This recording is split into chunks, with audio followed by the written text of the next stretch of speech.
Thank you, Mary. Good morning, everyone. And as you mentioned, it's always a little strange not to be able to see the audience. One of the things from working remote has always been giving all hands and whatnot, and not really being able to see everyone, but we'll give a wave. Hope you're all waving back. Good morning. Um, I think being a leader, especially a new one, is not easy under any circumstances. And I'm thankful for the team at LeadDev and White October events for making this event happen and facilitating this community of leaders online at a time when we all need support and solidarity more than ever. So thank you again. I think we are all unanimous in that. In this particular panel, we'd like to take a look at how to lead engineering teams in times of uncertainty, understanding that times of change affect people in different ways due to their personal circumstances, and identify the responsibilities of leaders during these situations. And I'm personally excited to have such awesome guests on my panel today. I think we had everyone's picture up, so if you see them, I think you know who everyone is by now. So welcome to the panel, everyone. Thanks, Christian. Thank you. So I know Sam talked about it previously, just briefly before, but I want to start off with something that is often overlooked, but is so important right now. And that's a little bit about your own well-being. And as being a leader, many people are not only managing their own teams, but juggling families, financial stress, health issues, and isolation in some cases as well. It's very bipolar. You're either isolated or you're going crazy because your whole family's with you, right? So it's probably one of the two. But it's hard to lead others if you're not also doing things to take care of yourself. So I just want to ask each of you, what are some of the quick tips you have for how to take care of yourself in a situation like this so you can still be in a position to have some of that energy left to take care of other people? Lara, let's start with you really quick. Yeah, I love this topic. I find myself talking with a lot of other people about this same topic, and I find that as I'm in a management or leadership role, it's hard to remember. You need to ask yourself the same question. When this was all starting out, I tried to figure out what was at the core of my individual like stress feelings, anxiety feelings. And so I used the framework BICEPS, which is the 6 core needs at work. Belonging, a sense of improvement and progress, a sense of choice, a sense of equality, fairness, predictability, and significance. And I found that for me, predictability was the one that was the most lacking in all of this, but it could be any of them. And having that North Star, realizing that what I was really, there were lots of feelings, but the one that was most significant was predictability for me, helped me figure out what I need to focus on is create as much predictability as I humanly can. So for me, finding that North Star, picking one of the 6 core needs, and trying to like put a little Post-it note on my laptop and remind myself to create some of that for myself each day. Great. Camille? Oh, I mean, I think it's tough. Obviously, I try to exercise some. It's very hard. I'm in New York City. I think maybe all of my co-panelists actually are also in New York City. So we are in a particularly scary place right now. And so, leaving the apartment, I live on the 8th floor. So it would mean taking a long elevator ride up and down, and not sure how much I want to do that right now. So getting out of the house, I'm used to walking a lot and I don't get that much exercise. So forcing myself to find new ways of exercise, maintaining time that's like, all right, I'm going to try to do something. I'll do a yoga video on YouTube. I actually bought a rowing machine that I was going to do anyway. But, I said, all right, I'm going to accelerate this purchase because at least it's something aerobic that I can do without just, wearing ruts in my floors, pacing. But I think that's been very important for me to just try to, feel like I have some control over my body. Thank you. Yes, exercise, I double that. I'm lucky to have, I'm not the one in New York, although I grew up there. I'm lucky to have a garage, and I feel like I'm back in high school because I have this, I bought on Craigslist, this like ratty sort of home gym that I'm in there. Like it's kind of interesting. Rachana, yourself? Yeah, I think Kamal kind of covered the exercise part, but I think for me, just realizing that I've gone from having 1.5 jobs, like the job that I have at Etsy, but also being a parent, to now, I don't know, 3-4 jobs of like being a part-time teacher, being a cleaner, and many other things that the support system I had to work efficiently in office. and not having that right now, and just realizing the productivity won't be the same was a lot of mental stress the first couple of weeks. Just accepting that if you're used to working these many hours and doing these many things, that's not what you can do anymore. And like making time for things to keep you healthy given the circumstances. So like I try to log off every day at 5:30, 6 o'clock. If there was an urgent meeting someone wanted to have at 6, unless until it's truly urgent that you can't talk to me tomorrow, I now say no, so that I can just go. We have a small backyard, or just take a walk around the block with my son and exercise in some form if possible. Like just realizing the productivity in the day doesn't look the same anymore, and learning to say no, I think was important. Great points. I think each of you. Another thing that, as a leader myself, I often struggle with, and that's about transparency, and especially in times of uncertainty. There are cases like the current situation where there is information everywhere, and you can't shield your team so much, or you can't try to shelter them. But how do you balance transparency versus distracting or unnecessarily worrying your teams? For an example, a company might be getting acquired. Your next fundraising round isn't going great. How do you decide when and how much information to share, especially in an organization that prides itself, I think like most do today, on transparency? Rachana, let's maybe start with you on this one, kind of being at Etsy right now. Yeah, sure. I feel like right now I only manage managers. Like in the whole group, there are about 17 managers, including a couple of directors. Yeah. So my philosophy is like be as transparent as possible, especially if you're managing leaders, and leaders should be prepared to take as much information as possible, and they know what is appropriate to then filter it down, and we discuss how much to filter versus not. But we used to meet once a week as a full group of 17 managers, but now we meet like 3 to 4 times a week. Like it might be a quick stand up, but my goal is to share as much information as possible and be as transparent as possible. And I see the same happen across different various leadership levels at Etsy, from our CEO to CTO. Like we're all sharing as much information we can possibly share as a public company with each other, whether it being something small in terms of something we are doing for our sellers, or something we are doing to support our employees for, like, say, mental health, like sharing all the information possible. Mm-hmm. Lara, Camille, any points you'd like to add, either one of you? So I think that the challenge of transparency, and I don't think it's unique to this situation, is that transparency only works when you are providing it with the right context, and when you are providing it to people who have context in which they can understand it. So, I'm certainly trying to be transparent with my team, and in fact,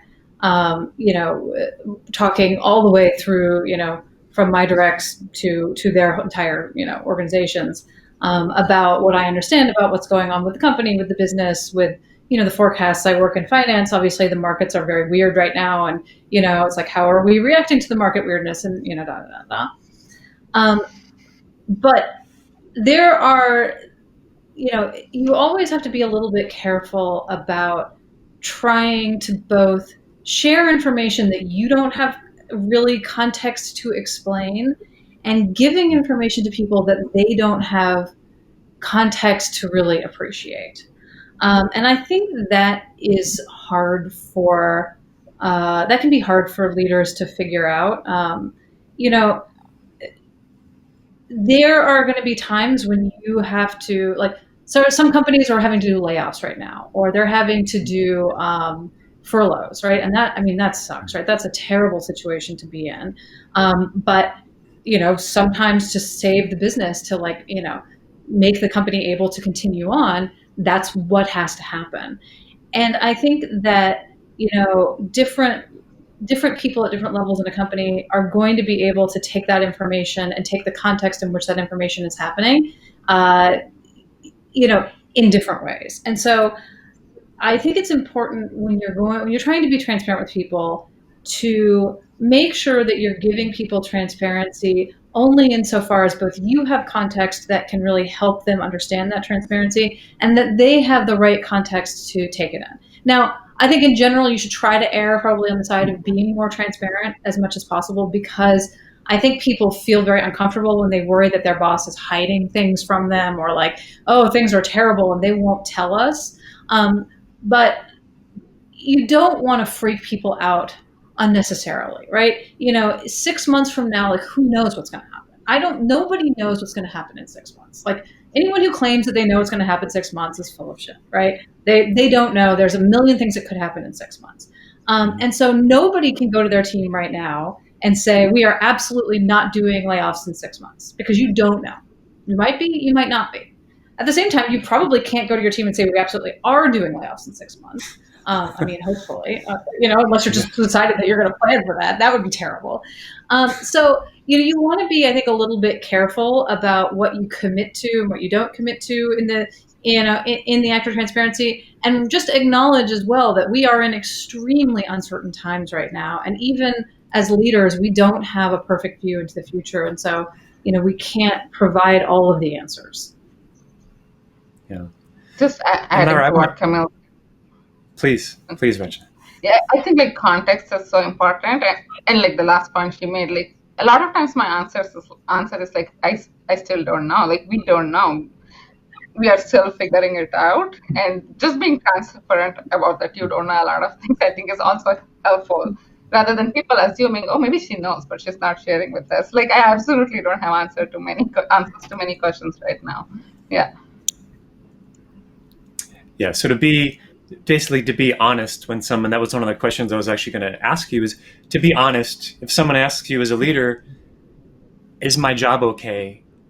Are we going to take a pay cut? If you don't know, kind of what I'm hearing is just be honest about that, right? If you have some context, give it, but be honest. And then Lara? Tell them when they can next expect to hear from you. So it's like, I don't know. Here's what I'm going to do to find out the information, or here's when I'm expecting to hear next, and here's the medium, or here's the time when you can expect to hear next to me. Like, create that clarity when you can't create the other kind of clarity. Yeah. Great point, Lara. Here's something that's also interesting, and Lara, I'll kind of aim this one to you to start. So in times of crisis, well, at all times really, but I think specifically in times of crisis, your team is looking to your leaders to have some sort of stability and guidance. But so how do you balance between being seen as confident and stable, but also showing the vulnerability, because you're in a position too where you're probably a bit uncertain and not really understanding what's going on? I honestly think that everything that Camille and Rachana just said perfectly applies to this question, which is like, sometimes you're going to have to say, I don't know. That's the deal. Definitely not lying, and definitely, as Camille said, not pretending like you know what's going to happen, or can say, even though you're trying to create some level of predictability and certainty for your teammates, you can't tell them that you know what's going to happen in 6 months. That was beautifully said. Sure. And I like going back to what you said previously to this, when you talked about your biceps and the predictability piece, which you just mentioned again. I think finding something where your teams can focus on in the midst of chaos, right, can help reduce that distraction, reduce a little stress, because you can bring some control. Yeah. What I'm seeing, though, a lot of leaders are doing is to try to create that predictability, or try to create that sense of belonging, or try to create that sense of, they're like, I'm seeing a lot of leaders create more meetings, which I get where it's coming from. I get that leaders are like, I want to help you feel more stable, and I want to help, make this road to the future more clear. But like, that's not helping. What would help is like one-way communication. So like, here's what I know, here's what I don't know, here's when you can hear from me next. Some people do want more like social time. Some people do want to meet more and brainstorm, but that's not going to be everybody. So even though it's well-intentioned, I need to ask leaders to cool it on let's all have a Q&A, let's all do a brainstorming session, let's all hang out at 5 p.m. because that's going to make some people's lives even more of a nightmare than it currently is. Yeah, well said. And I want to take a pause here 1 minute to everyone who's listening. I know that we will be taking questions and we'll be facilitating some questions. So if you want to put them in now, towards the end of this conversation, we will be answering some questions. So do feel free, I believe, on the Slack channel to go through and ask some questions, and we'll get to some of those. Okay. Now, one of the things, and Camille, you mentioned this before, is there might be situations when startups might be running out of money, or larger companies might be maybe furloughing, as you said, or laying some people off to preserve cash. How would you coach a manager if they were told they have to let one or two people go from their team, and sort of it's up to them to choose? It's a tough situation. Maybe it's not performance issues, but they have to go. How do you coach a manager through that really difficult sort of decision and then conversation? Hmm. Oh, I have fortunately never had to do that, so so this would all be very theoretical for me, which I'm sure it'll happen someday. But I'm grateful to never have had to go through that myself. I mean, Yeah. look, I think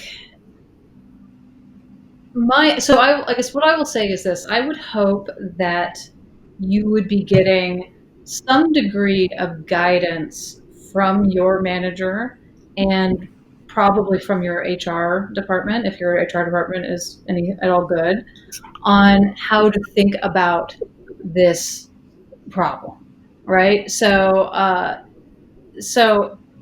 the I think that if it's just a matter of like you're just picking two people from your team sort of at random, it's one thing, right? And then unfortunately, I do think it has to be based on performance.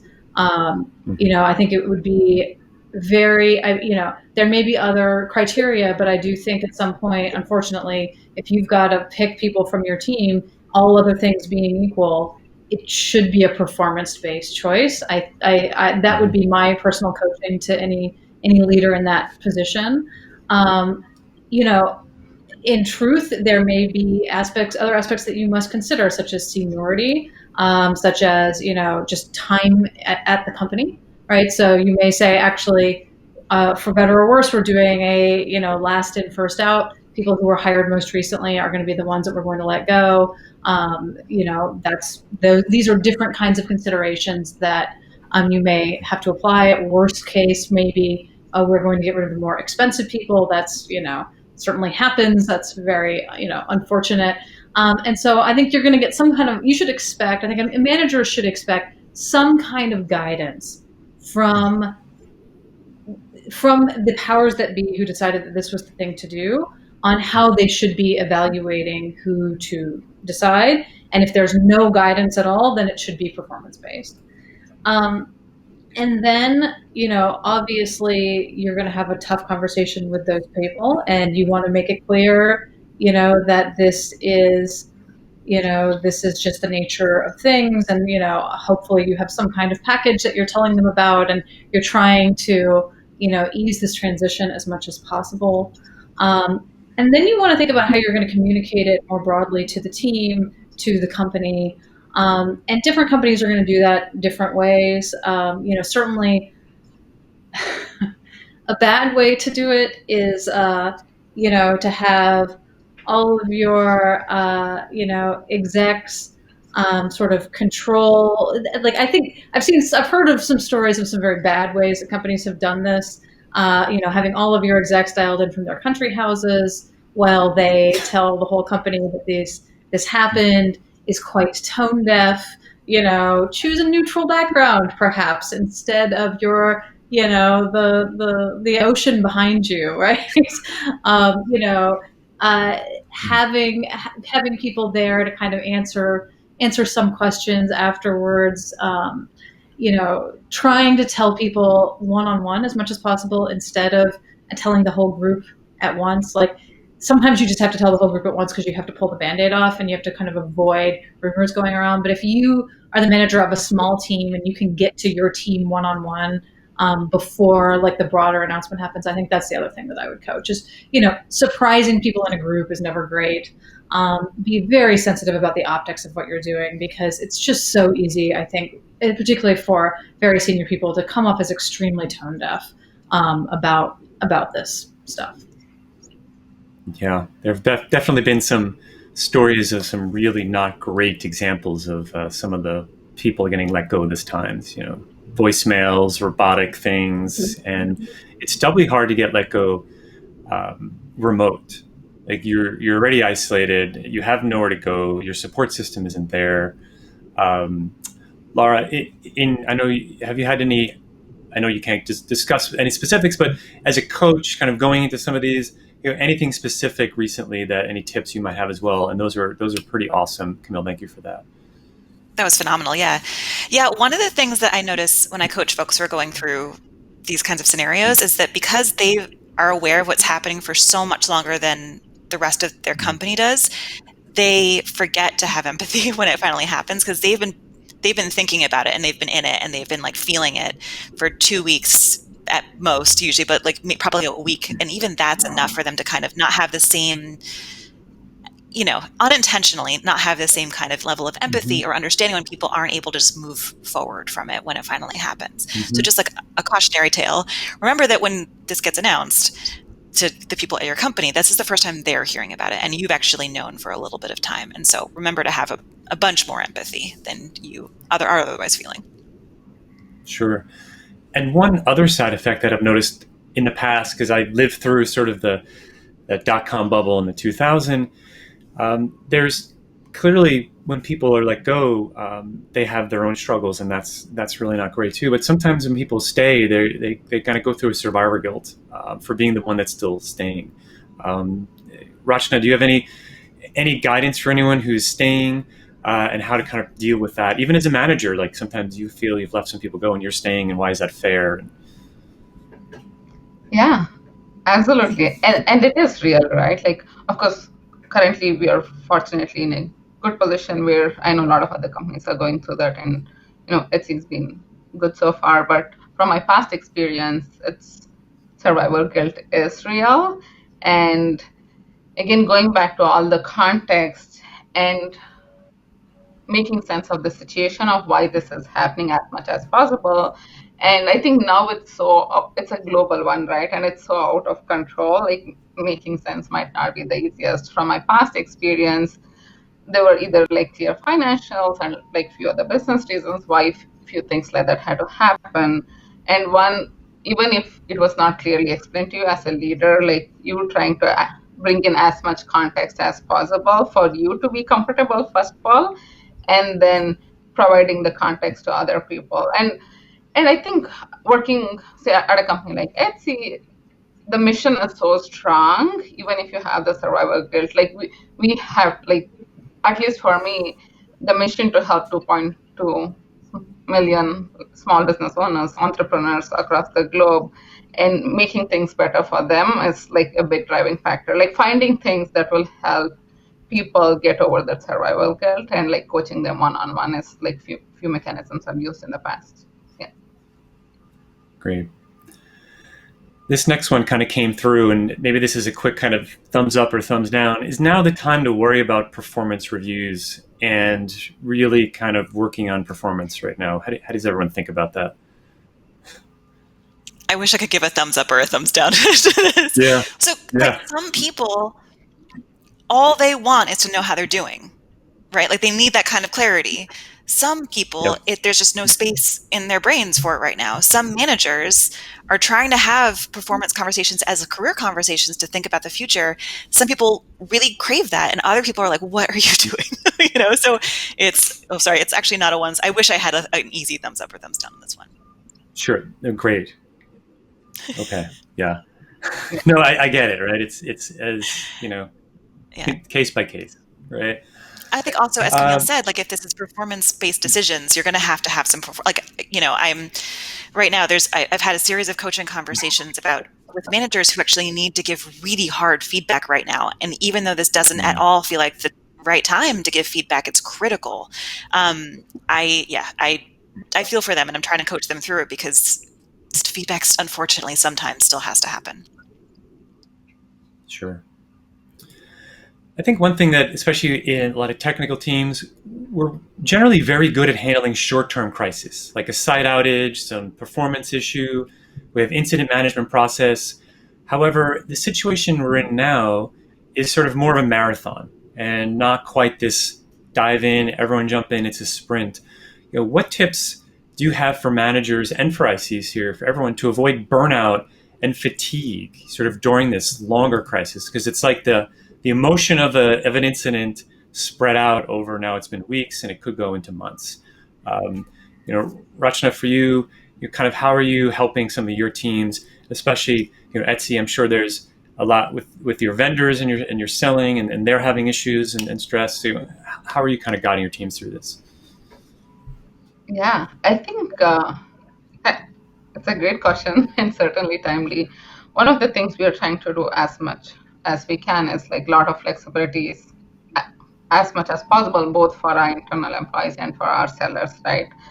Our few segment of our sellers are, for example, this was public, so like over the last week, like face masks have been so much more in demand with the CDC guidelines, and our sellers are trying to make sure they can meet up the demand, and whereas we are also internally trying to make sure like we're as transparent as in our communication to buyers about it, but also supporting our sellers, but most importantly supporting our own employees.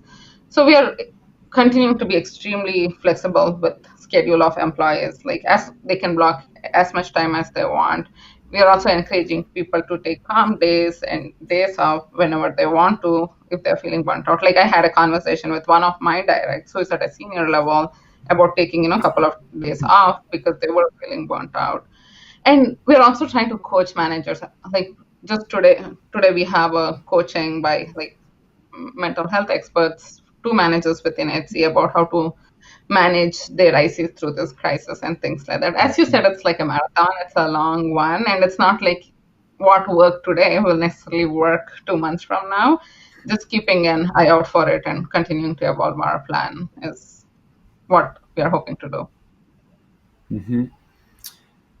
Anyone else have anything to add to that? So there was some research that came out of kids, school children in China during their lockdowns that showed that like they started to burn out on schooling if they didn't get breaks somewhat often. So it was like every 3 weeks you need like a long weekend.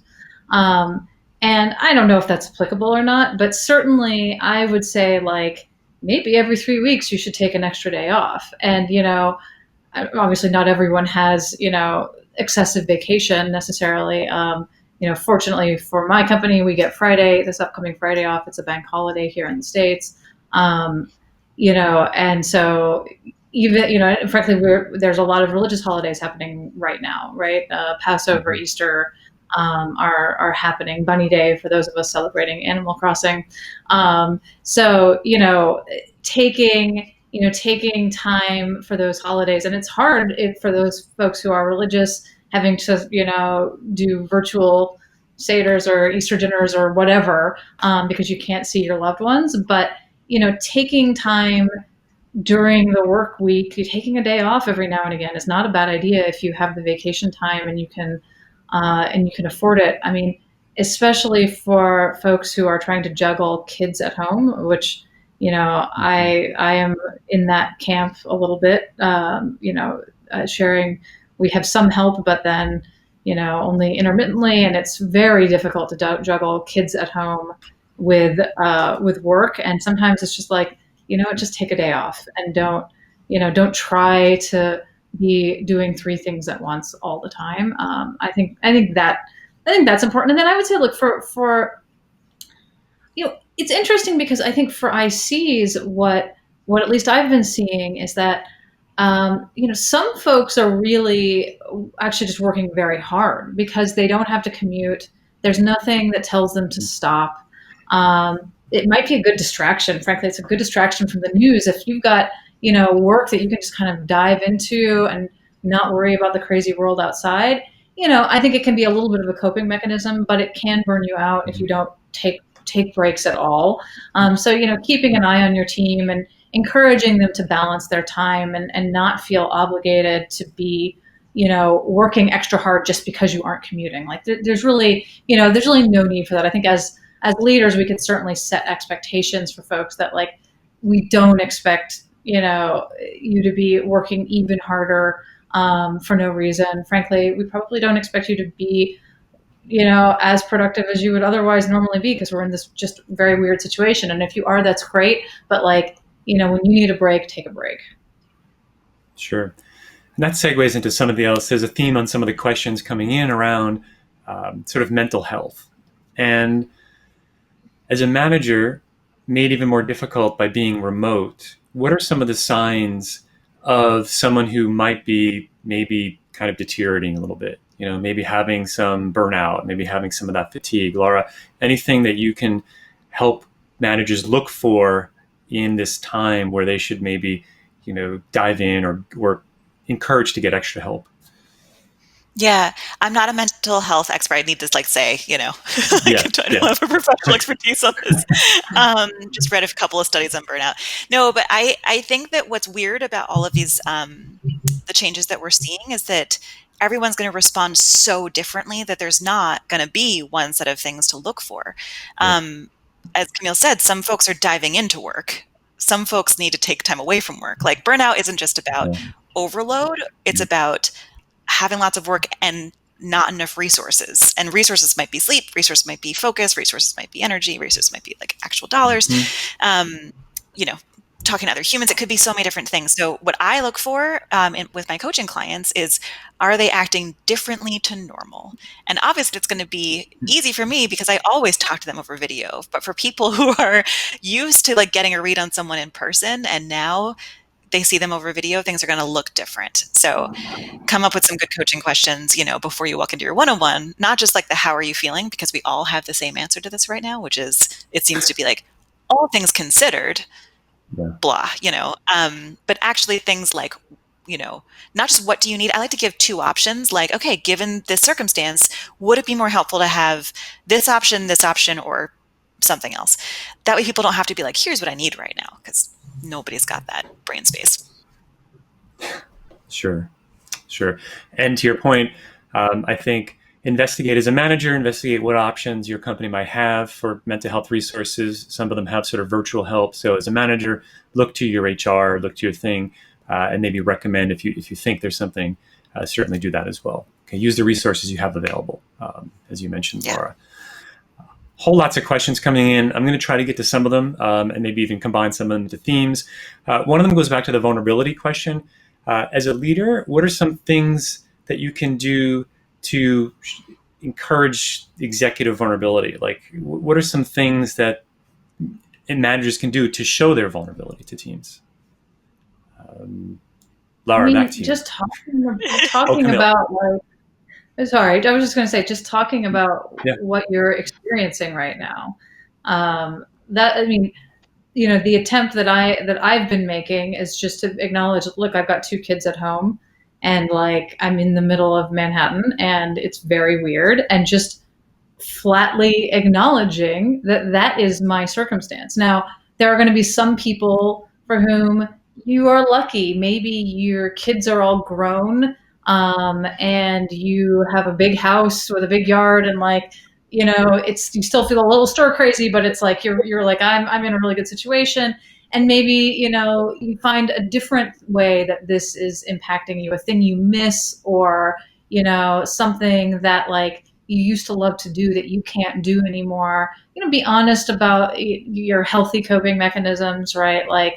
Maybe if you're smoking a lot of weed every night, that's not the thing to mention to your team. But maybe if you're playing Animal Crossing, that is a thing to mention to your team, to be hey, I'm also, or you're watching Tiger King or some other, dumb Netflix show or whatever, right?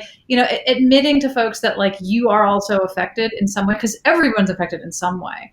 I think just, and you want to keep it, I will say this, you want to keep it a little bit light.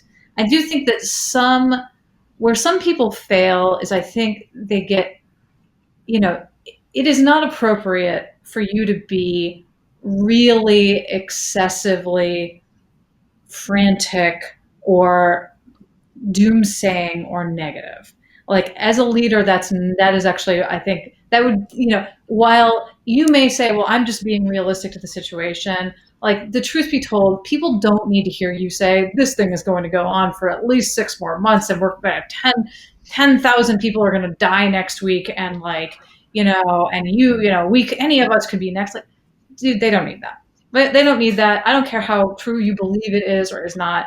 That's not helpful, right? You want to show vulnerability, but you want to, you want to show it in a sort of light and humanizing way, and not necessarily a like, deep doomsaying and depressing way. Excellent. Yeah, Yes.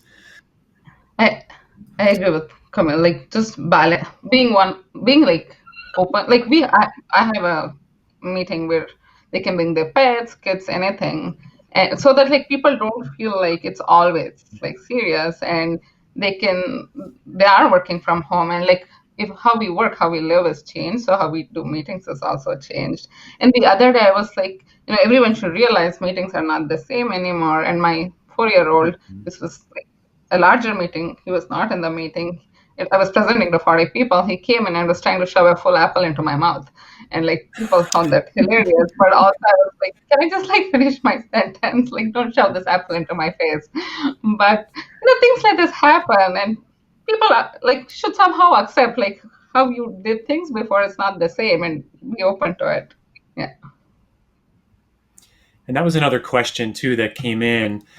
How do you reassure people that might have families and are in a small space, or their cats walking across the keyboard, and that it's okay? And I think coming from a culture of at all zero where most people work from home, that just becomes embedded in the culture. But in others where maybe it's a little bit more formal, it could really stress people out if they see their kid running in the background. And I think as a manager, it's important to acknowledge and give permission that this is the new normal for right now. It's okay, right? So don't stress about it. Right? I think that's kind of one of the things up there. One thing that came across too here is, I'll read this question out. Any tips on building rapport, trust between individuals and teams, especially remotely? It seems something that degrades over time the more we are apart, and also more rapidly under stress, especially as we've mentioned here, if people are in different headspaces and potentially different circumstances. Does remote team building work? What are some things to try to keep that community, that sense of bonding and trust together in this time, whether it's in crisis? I think it's important too, but now kind of exponentially added on being remote. Anyone want to tackle this one?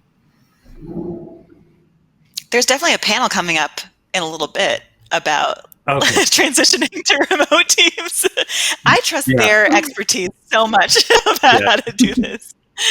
And there's a lot of them. There's been a lot of like tactical, logistical questions coming in about the remote thing. So I'm trying to stay away from some of them because I know there's a lot other things in the day that are going to be more tactical. I mean, I could talk about this all day long.